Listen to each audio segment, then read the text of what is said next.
பிரேசலா இந்த பிதாவாகிய தேவனாலும் கர்த்தராகிய இயேசு கிறிஸ்துவினால் உங்களுக்கு கிருபையும் சமாதானம் பெறுவதாக.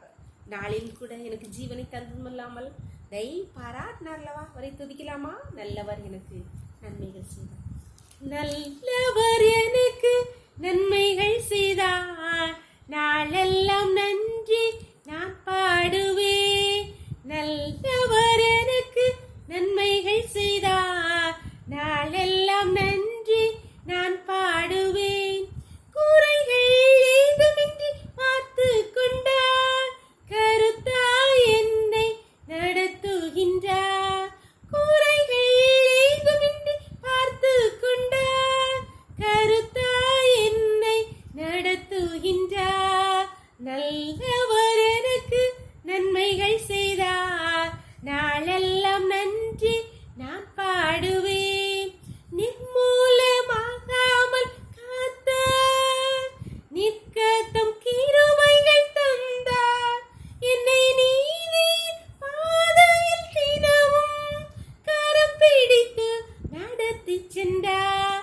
என்னை நீதியின் பாதையில் தினமும் கரம் பிடித்து நடத்தி சென்றார். நல்லவர் எனக்கு நன்மைகள் செய்தார், நாளெல்லாம் நன்றி நான் பாடுவேன். வேத பகுதி வாசிக்கலாமா? யோசுவா 1வது அதிகாரம் 5வது வசனம். நீ உயிரோடு இருக்கும் நாளெல்லாம் ஒருவனும் உனக்கு முன்பாக எதிர்த்து நிற்பதில்லை. நான் மோசேயோடு இருந்தது போல உன்னோடும் இருப்பேன். நான் உன்னை விட்டு விலகுவதும் இல்லை, உன்னை கைவிடுவதில்லை. இங்கே கர்த்தராகிய ஆண்டவர் யோசுவாவிட்ட சொல்றார், மோசே மரித்த பின்பு நீ உயிரோடு இருக்கும் நாளெல்லாம் உனக்கு முன்பாக ஒருவனும் எதிர்த்து. இந்த வேத பகுதிகளை நாம் வாசிக்கும் போது அது யோசுவாவுக்கு சொன்னது அப்படின்னு நாம் எடுத்துக்கொள்ளவே கூடாது. இதுல இருக்க வேதங்கள் எல்லாம் வார்த்தைகள் எல்லாம் யாருக்காக? தேவாவினால் நமக்காக எழுதப்பட்டிருக்கு. இந்த வார்த்தை எனக்கு தான், கர்த்தர் என்னோடு தான் பேசுகிறார் என்று எல்லா வார்த்தைகளையும் எடுத்துக்கொள்ளும் போது கர்த்தர் நமக்கு அப்படியே நாம் விசுவாசித்தால் தேவனுடைய மகிமை காணும். எந்த வார்த்தை, அதாவது ஜீவனும் மரணமும் வாயின் வார்த்தையில் உள்ளது. அன்பானவர்கள், இந்த வார்த்தையை நீங்க உங்களுக்கு வாயினால் அறிக்கை பண்ணி ஏற்றுக்கொள்ளணும். கர்த்தர் அந்த வார்த்தையை உங்களில் நிறைவேற்றுவார். நீ உயிரோடு இருக்கும் நாளெல்லாம் ஒருவனும் உனக்கு முன்பாக எதிர்த்து நிற்பது. நம்புறீங்களா?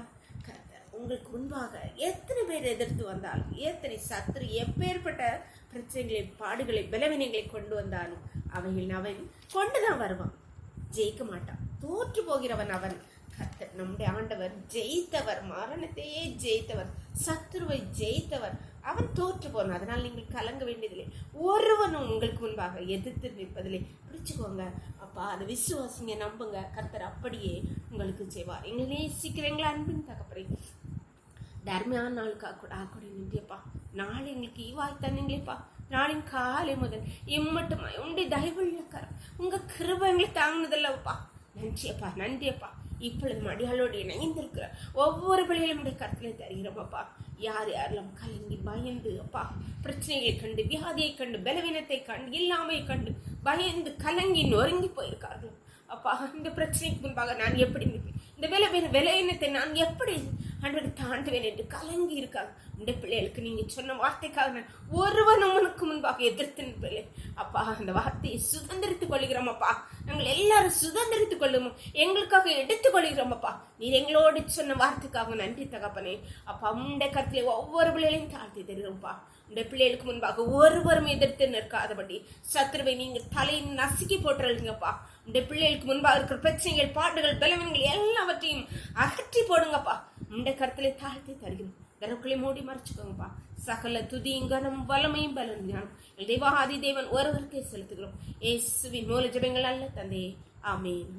God bless you. கர்த்தர் உங்களை ஆசீர்வதிப்பாராக. ஆமென்.